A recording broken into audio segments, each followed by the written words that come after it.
आज की इस प्रेस वार्ता में आपका स्वागत।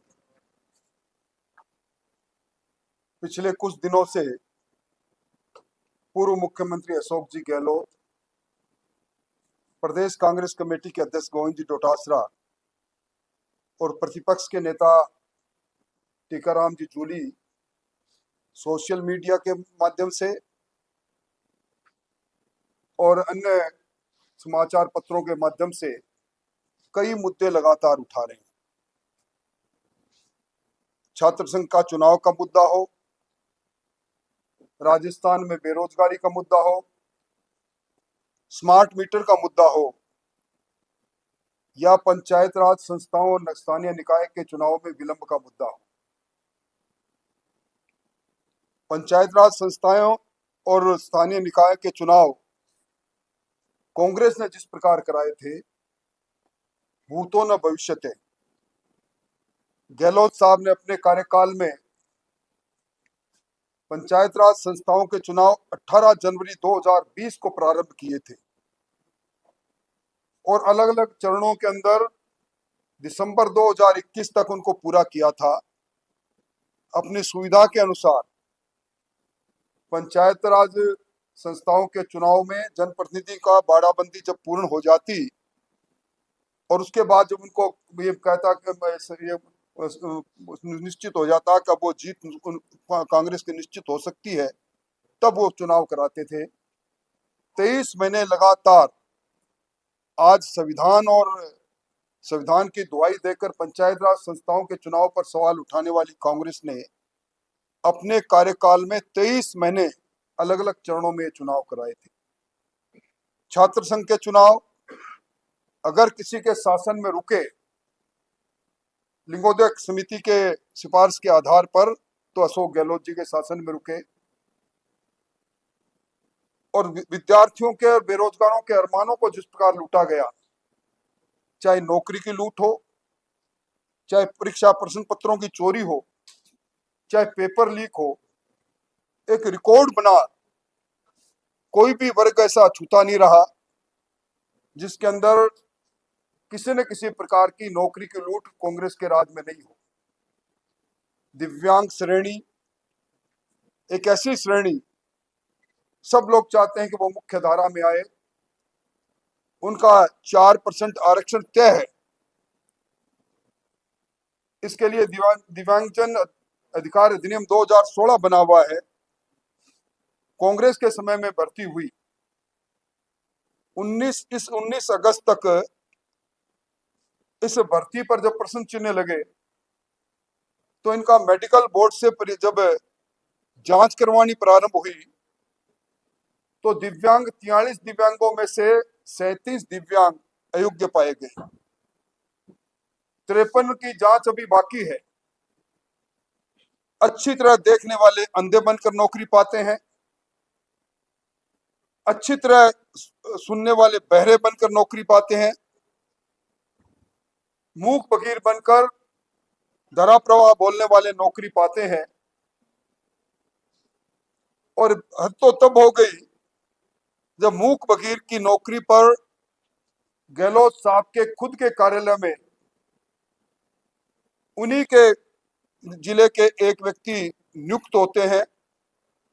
शिकायत पर जब जांच की जाती है तो दूसरे व्यक्ति को भेज देते हैं और कांग्रेस के समय में पदोन्नति भी पा जाते हैं। गहलोत साहब का खुद का पर्सनल बॉडीगार्ड पेपर लीक के मामले में पकड़ा जाता है। इससे बड़ा दुर्भाग्य कुछ हो नहीं सकता। भजनलाल जी की सरकार ने जो दिव्यांगजन अधिकार अधिनियम 2016 है, जिसकी पालना में 4% दिव्यांगों को पदोन्नति में भी आरक्षण है, इसको पदोन्नति का आरक्षण दिया नहीं। सरकार ने इन दिव्यांगों के प्रति संवेदनशीलता प्रकट करते हुए 2016 से इस बैकलॉग को समाप्त करने के लिए विशेष तौर पर इस एक अभियान के तौर पर इस काम को हाथ में लिया है। बेरोजगारी की बात करते हैं। आप सब लोग अच्छी तरह जानते हैं, कांग्रेस के शासनकाल के अंदर राजस्थान पूरे देश में बेरोजगारी की दर की दृष्टि से पहली और दूसरी पायदान पर रहा। 30 से 32.5% बेरोजगारी कांग्रेस के शासन में रही और आज बेरोजगारी दर में राजस्थान नीचे के पायदान से तीसरे नंबर पर है। 19 परीक्षाओं में 17 पेपर लीक हो जाना, नेटबंदी के अंदर जम्मू कश्मीर के बाद कांग्रेस के समय में सर्वाधिक नेटबंदी राजस्थान में हुई। एफआईआर 132 दर्ज हुई इस मामले में। और इस पेपर लीक और रीट की चीट में सबसे बड़ी किरदार भूमिका थी, वो थी राजीव गांधी स्टडी सर्किल की। उन्हीं के अध्यक्ष तत्कालीन जो माध्यमिक शिक्षा बोर्ड के अध्यक्ष थे प्रोफेसर डीपी जारोली, उनको बर्खास्त इसी अशोक गहलोत जी की सरकार ने इस नाते किया था कि उनकी अगुवाई में राजीव गांधी स्टडी सर्किल के लोगों ने मिलकर पेपर चोरी किया था। अब इसी 20 अगस्त को गहलोत साहब ने राजीव गांधी स्टडी सर्किल का एक कार्यक्रम दिल्ली में किया और दिल्ली में सोनिया गांधी जी को बुलाने की उन्होंने भरसक कोशिश की। ये इतर बात है कि वो नहीं आई, पर तार कहां से कहां तक जुड़े हुए थे ये इस बात से सिद्ध होता है।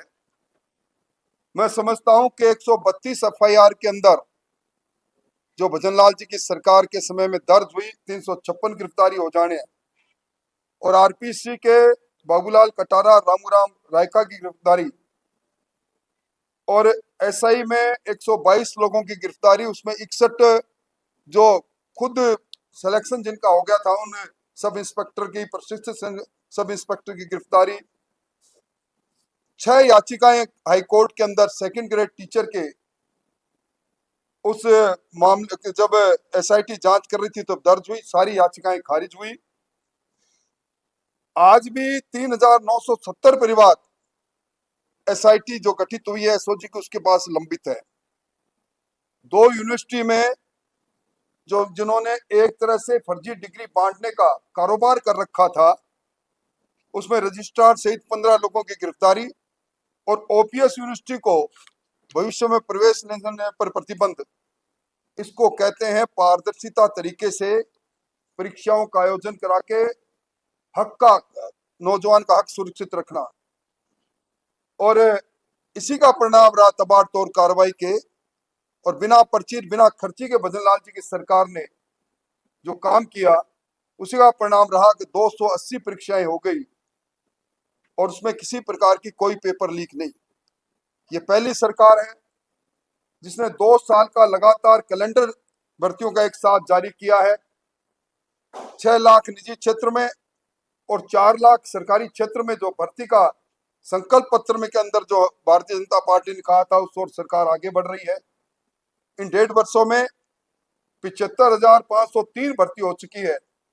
41,219 परीक्षाएं हो चुकी है जिनका परीक्षा परिणाम आना बाकी है और 99,330 भर्तियों के विज्ञापन जारी हो गए हैं। ये पारदर्शी तरीके से बात है। आजकल स्मार्ट मीटर पर कांग्रेस कई प्रकार के वक्तव्य दे रही है, आंदोलन की बात कर रही है। खुद अशोक गहलोत जी के शासनकाल के अंदर एक स्मार्ट मीटर लगना राजस्थान में प्रारंभ हुआ था। 5,50,000 मीटर लग चुके थे। कांग्रेस के मंत्री खाचरियावास जी बहुत बोलते हैं, शायद उस समय उनको याद नहीं होगा, उन्हीं की सरकार का फैसला था स्मार्ट मीटर लगाने का। 15 जुलाई 2019 को अजमेर डिस्कॉम में, 1 अगस्त 2019 को जोधपुर और जयपुर डिस्कॉम में इन्होंने स्मार्ट मीटर लगाने की मंजूरी दी। और उसके बाद जब आरडीएसएस योजना प्रारंभ हुई तो भारत सरकार को एमओयू करके और इन्होंने स्मार्ट मीटर लगाने के लिए गहलोत सरकार के समय में 21 मार्च 2022 को कैबिनेट में फैसला करते हैं गहलोत सरकार स्मार्ट मीटर लगाए जाएंगे और 16 जनवरी 2023 को गहलोत सरकार के समय में स्मार्ट मीटर लगाने के लिए स्टैंडर्ड बिडिंग होती है, डॉक्यूमेंट तैयार होता है और निविदाएं 10 निविदाएं जारी की जाती है अलग अलग डिस्कॉम की। 10 साल का कॉन्ट्रैक्ट किया जाता है। 27 महीने में स्मार्ट मीटर लगाने के लिए समय दिया जाता है। 93 महीने का ओंडम दिया जाता है और इसके पीछे साथ ही ये लिख के दिया जाता है कि हम टीएनडी लॉस में 12 से 15% कम करेंगे। ये एमओयू करते हैं कि हम वितरण के बुनियादी ढांचे को ठीक करेंगे और इन 5 वर्षों के अंदर अलग अलग डिस्कॉम को 9,000 करोड़ से ज्यादा की राशि भारत सरकार इस नाते देती है कि डिस्कॉम में 80,000 करोड़ का जो कर्जा था वो कम किया जाए।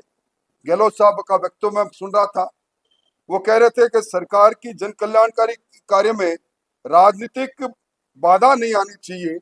ये सारे तीनों चारों बिंदु ये कहते हैं कि सरकार गहलोत सरकार की करनी और कथनी में बहुत अंतर है। ये सब काम स्मार्ट मीटर से लेकर और जिस प्रकार इन्होंने दिव्यांगों से लेकर अलग अलग श्रेणी के लोगों की इनमें नौकरी लुटाने का काम किया है। जब कलई खुलने लगी तब उसी पर अपने ही बात को अपने ही समय में हुए काम को दूसरों पर थोपने की कोशिश कर रहे हैं। इसलिए कांग्रेस को आज बुनियादी तौर पर भजनलाल जी की सरकार पर, क्योंकि सरकार ने जो जन कल्याणकारी काम किए हैं, राजस्थान की इकोनॉमी में बूस्टअप आया है, राजस्थान के जीडीपी में जो बढ़ोतरी हुई है, पर कैपिटा इनकम में जो बढ़ोतरी हुई है, राजस्थान में सबसे ज्यादा कैपिटल एक्सपेंडिचर इस सरकार ने इस वर्ष में किया है। इस नाते अब सरकार के विरुद्ध में कोई ठोस टिप्पणी नहीं करने पर दाएं बाएं चाय के प्याले में तूफान खड़ा करने की कोशिश कर रहे हैं। मोटे तौर पर मुझे इतनी बात करनी थी, और कोई सवाल आपका हो तो निश्चित तौर पर बताएं।